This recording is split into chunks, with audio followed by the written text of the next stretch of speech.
Salve, rapaziada, boa noite. Vamos ver, tá piscando, tá gravando, como dizia o tiozão, KLE 621, tiozão da XJ, pra quem não conhece ele, bem famoso no YouTube, o Kleber Atala. Sou fã desse cara, ele que me inspirou a querer ter moto quando era mais novo. Enfim, vamos lá. Hoje eu vou falar sobre o swap de câmbio que foi feito nesse carro, né? O porquê, né? E muita gente tem dúvida como que é o swap do 1.4 TSI pro DQ 250, né? Vou falar um pouco sobre isso. Cara, de todas as impressões, assim, a única coisa que eu acho que vale falar, assim, pro pessoal ter mais atenção é que o DQ200, a relação de marcha dele é muito boa, né? Então, se o cara gosta muito de economia, gosta de pegar a estrada, de certa forma, lá você consegue andar mais rápido e por conta da relação de câmbio você tem um rendimento ali, uma autonomia maior, né? Então o carro consegue fazer um pouco mais de média. Mas para quem não liga para isso, como eu não ligo também, eu quero algo que aguente, né? Não queria correr o risco de quebrar. Que o DQ200 só tem uma situação, né? Ou você tem a sorte de ele não ter quebrado, mas uma hora ou outra ele vai quebrar, não adianta, isso é certo, cara. Tem gente que fica nos grupos de golfe aí falando que, ficam falando mal do câmbio, mas eu tenho meu carro há 3, 4, 5 anos e nunca me incomodei com o câmbio. Cara, agradeça a Deus, porque, olha, eu não conheço ninguém que tenha DQ200 e que nunca teve que trocar uma mecatrônica, trocar uma embreagem, né? Enfim, todos os DQ200 que eu conheci, cara, todo mundo se incomodou. A única pessoa que não se incomodou, teve um colega meu com uma A1 que ele comprou na época ali. Cantei a bola pra ele, tá? Mas ele se apaixonou pela uma A1 azul, placa UD ainda, coisa mais linda o carro. E na época ele saiu de um Golf MK4 e era o sonho dele pegar um carro mais top, assim. Tipo, o objetivo dele era pegar uma Audi. Eu já tinha minha Audizinha A3, né? Ele até andou olhando umas Audizinha A3 da 8L ali, né? Da geração da minha. Mas ele queria um carrinho automático e tal, queria algo mais confortável. Ele não é tão raizão assim de querer brincar na pista, coisa assim como eu sou, de querer colocar o carro no hot lap, arrancada e tirar potência. Então pra ele atendeu super bem, só que, cara, ele andava com medo, entendeu? Então assim, porra, você tem um carro com o câmbio que você sabe que vai quebrar e que você tem que andar com todo o cuidado do mundo. Aí, motoca, tô com pisca pra esquerda. Aí se tocou já. Que você tem que ficar cuidando desse jeito assim, cara, é complicado. Porque não sei vocês, né, mas eu particularmente, eu ia andar com bastante receio, sabe, me cagando assim particularmente, porque, não ia poder andar do jeito que eu ando com esse carro, sem medo de quebrar, dando com os dois pés ali. E, sei que pra quebrar um câmbio desse tem que estar com a manutenção muito não em dia, né? Porque se ela tiver em dia, troca de óleo, tudo certinho, não é um câmbio para incomodar.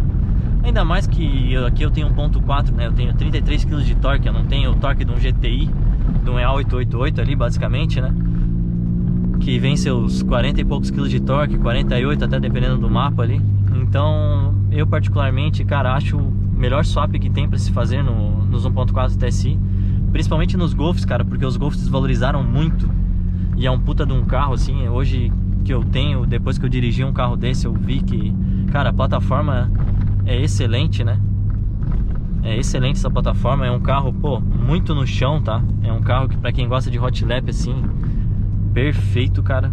Eu só coloquei mola nesse carro e o carro ficou perfeito já pra brincar na pista. Claro, perfeito 100% não tá, né? Mas vai lá, seus 80% quase já, na minha opinião, né? Já ficou muito legal. E assim, em resumo é isso, cara. Eu acho que, falando mais do swap ali, né, questão de investimento, cara, um DQ 250 hoje tá na beirando uns 20 mil mais ou menos, um swap de câmbio. O antigo dono desse carro na época pagou mais que isso, tá? Porque fez numa mecânica lá mais especializada, assim, aqui de Santa Catarina. Eu acho que, na minha opinião, foi caro demais, mas eu sei que foi feito os caras trabalham super bem. O câmbio que foi colocado aqui tava perfeito, né? Ainda tá perfeito, não tem sintomas nenhum de possível quebra. E em resumo é isso, cara. Eu acho que, falando também do swap ali, o que mais compensa é vocês terem o DQ200 e, na minha opinião, né, e não realizar e não deixar quebrar, né? Eu acho que vocês têm que, primeiro de tudo, vou dar mais uma volta aqui antes de chegar em casa. Mas primeiro de tudo, vocês têm que trocar de câmbio somente antecipando uma possível quebra, né? Porque eu acho que se você pegar um DQ200 e contar com o fato de que esse câmbio vai quebrar e você esperar quebrar para depois você fazer esse swap, eu acho que não compensa, tá? Eu acho que compensa muito mais você já vender esse câmbio funcionando, porque muita gente não sabe disso e muita gente procura esse câmbio para comprar por aí, né? Para não ter que desembolsar uma grana mais alta.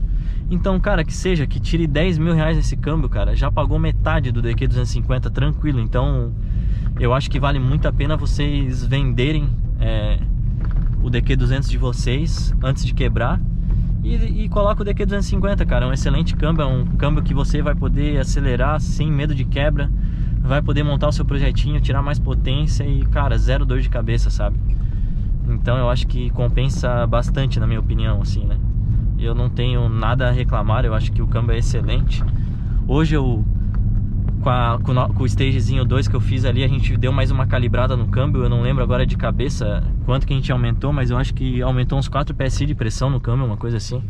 Não sei se a medida é em PSI, eu acho que é em PSI.